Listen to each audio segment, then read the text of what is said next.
सबैजनालाई आज हामी भुतखेल टोखा नगरपालिकामा चाहिँ श्रमदान अभियान कार्यक्रम चलिरहेको छ र आज 10 बजेबाट सुरु भएको टोखा बजार र अब भुतखेल पार्कमा बाँकी नै छ। यहाँ हामी देशव्यापी रूपमा यो हाम्रो श्रम अभियान चाहिँ भइराखेको छ। तर कतिपय साथीहरू हामीसँग जोडिएर पनि अहिले यहाँ श्रमदानको बेलामा कार्यव्यस्तताको कारणले गर्दाखेरि होला सायद आउनु भएको छैन, देखिएको छैन। हामी 200-300 को रेन्जमा चाहिँ छौँ र यो चाहिँ श्रम गर्नुपर्छ, श्रम संस्कृतिलाई जगेर्ना गर्नुपर्छ भनेर चाहिँ सबैजना हामी देशव्यापी रूपमा हर्क साम्पाङ रेभुलेसन टिम चाहिँ काठमाडौँमा हामी लागिपरेका छौँ। हर्क साम्पाङलाई उडाउनेलाई के भन्ने? अब हर्क साम्पाङ ज्यूको जसले चाहिँ अब त्यहाँ चाहिँ अब उहाँले चाहिँ नेगेटिभ अथवा चाहिँ जो हुने सबै तिनीहरू लागि चाहिँ पार्टीका झोलेर हुन् र तिनीहरू चाहिँ गफ गरेर चाहिँ देश बन्दैन। सबैजनाले हामीले चाहिँ यसरी नै श्रम गरेर नै पाखुरा चलाएर नै हामीले चाहिँ गऱ्यौँ भनेदेखिको बन्छ। यसमा चाहिँ हामी सबैजना चाहिँ लाग्नुपर्छ।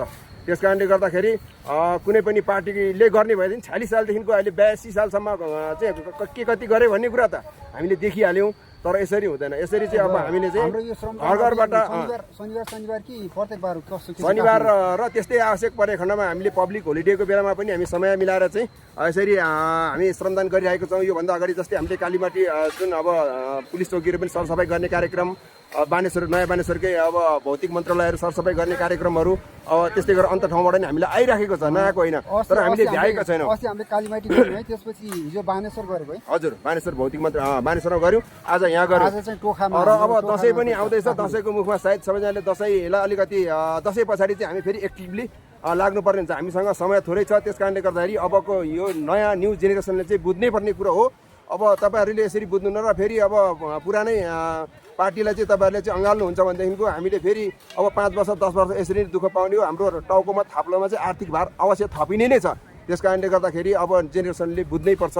हामी अब सबैजना एक भएर अगाडि बढ्नै पर्छ। हामी हर्क साम्पाङको जस्तो विचार, हर्क साम्पाङलाई भन्दा नि हर्क साम्पाङको विचारलाई चाहिँ मन पराएर हामी आएका छौँ। त्यसै गरेर पूर्व मेचीदेखि पश्चिम महाकालीसम्मका सम्पूर्ण दाजुभाइ तथा दिदीबहिनीहरू सबैजना चाहिँ जोडिनु हुनको लागि विनम्र अनुरोध गर्दै उहाँलाई पनि तपाईँको नाम? मेरो भरत तिवारी, म पश्चिम बाँकेबाट है। बाँकेको एकदम पश्चिमतिरको एकदम कम छ। अब हजुर के भन्नुहुन्छ? सबैजना चाहिँ सचेत नागरिक भएर चाहिँ उहाँसँग जोडिनु पर्यो, हाम्रो भरतजीसँग जोडिनु पर्यो र यस्तो अभियान कार्यक्रमहरू चाहिँ गाउँ गाउँ टोल टोलमा सबैजना चाहिँ गर्नुपर्छ। यस्तो श्रम अभियानलाई मन पराउने कोही छ कि छैन खै सम्पर्कमा आउनु पर्यो है। सबैजना चाहिँ तपाईँहरू यसरी उहाँसँग चाहिँ कोअर्डिनेट गरेर पनि तपाईँहरू चाहिँ जस्तै डडेलधुरामा सागरजीले जुन सागर ढकालजीले जसरी गर्नुभएको थियो, युवाहरूले जसरी उहाँलाई सपोर्ट गर्नुभएको थियो, तर लास्टमा गएर शेरबहादुर देउवाले चुनावको बेलामा गएर चाहिँ हेलिकप्टरमा गएर पैसा बाँडेको भन्ने कुराहरू आउँदै पनि भोट जितेर छाड्यो। शेरबहादुर देउवाको हालत तपाईँहरूले देख्नुभयो होला।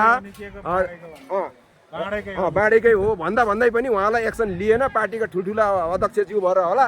तर अब जेनजी पुस्ताले अथवा अबको जेनेरेसनले बुझिसकेको छ यसरी विकास हुँदैन।